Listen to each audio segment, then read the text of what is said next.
इंसान इस दुनिया में क्या क्या करता है उस चीज को इंसान भूल जाता है।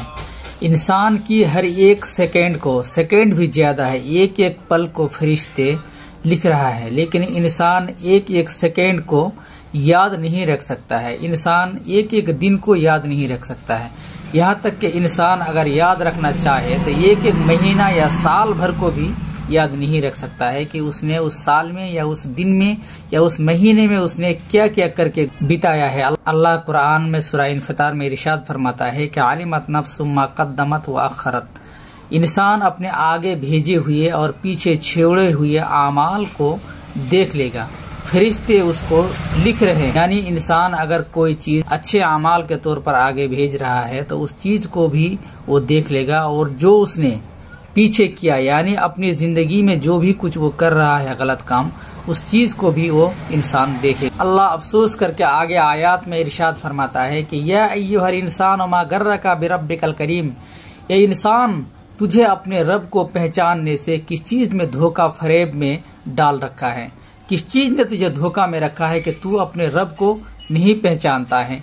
अल्लज़ी खलक़का फसव्वाका फअदलका, जिसने तुझे पैदा किया और ठीक ठाक पैदा किया, फिर दुरुस्त किया यानी बराबर करके पैदा किया। जो चीज जहाँ लगना होता है वो चीज वहां को लगाया। अगर आगे जिस तरह हमारा आँख नाक है, अगर पीछे की तरफ आँख होता तो हम देखने में किस तरह लगते हैं। अगर हमारे हाथ लंबे लंबे कर दिए होते तो हम देखने में किस तरह के लगते। अगर हमारा नाक मीडियम ना होकर अगर ज्यादा लंबी हो जाती तो हमें देखने में कैसा लगता। अगर हमारी आंखें बड़ी बड़ी होती तो हम देखने में किस तरह के लगते। अगर हमारा चेहरा जितना शरीर के हिसाब से बनाया है अगर इस तरह का नहीं बनाया होता, तो अगर बड़ा बना दिया होता तो हम देखने में किस तरह के लगते हैं। तो आप समझ सकते हैं कि अल्लाह तबारक व तआला ने हम इंसान को पैदा करने के बाद कितनी अच्छी शक्ल सूरत दिया है, दुरुस्त किया है, बराबर करके बनाया है। हमारे हाथ उतने लंबे भी नहीं कि जमीन पर घिसट कर चल रहे हैं, हमारे पैर उतने छोटे बड़े भी नहीं, बराबर करके अल्लाह ने हमको पैदा किया। जो चीज जहां लगना होता है वो चीज वहीं पर लगाया। अगर कान आगे की तरफ ना देकर पीछे की तरफ देता तो हम देखने में कैसे लगते। अल्लाह यही चीज कुरान में इरशाद फरमाया है कि अल्लज़ी खलक़का फसव्वाका फअदलका, अल्लाह ने तुमको पैदा किया, फिर पैदा करने के बाद तुमको यूं ही नहीं छोड़ा बल्कि दुरुस्त किया, बराबर किया, ठीक ठाक बनाया। फिर अय्य सूरत मा शाअ रक्कबक, फिर उसने तुम्हें जैसी सूरत में चाहा वैसी सूरत में तुम्हें पैदा किया, वैसी सूरत में तुम्हें जोड़ दिया।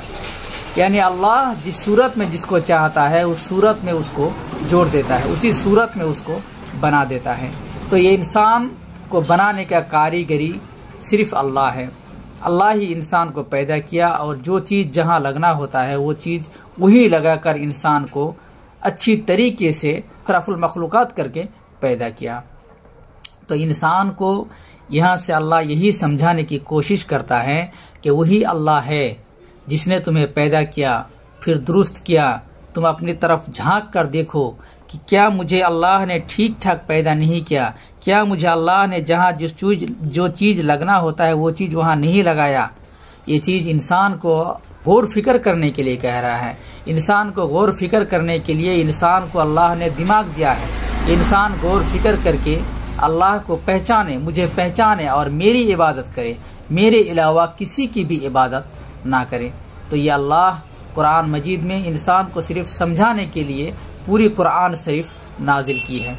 तो बहरहाल अल्लाह ने कुरान शरीफ को हमारी हिदायत के लिए नाजिल किया है, तो लिहाजा हमारी भी कोई जिम्मेदारी होती है कि हम कुरान को समझकर सीधे राह पर चलने की कोशिश करें और अल्लाह की इबादत करने की कोशिश करें।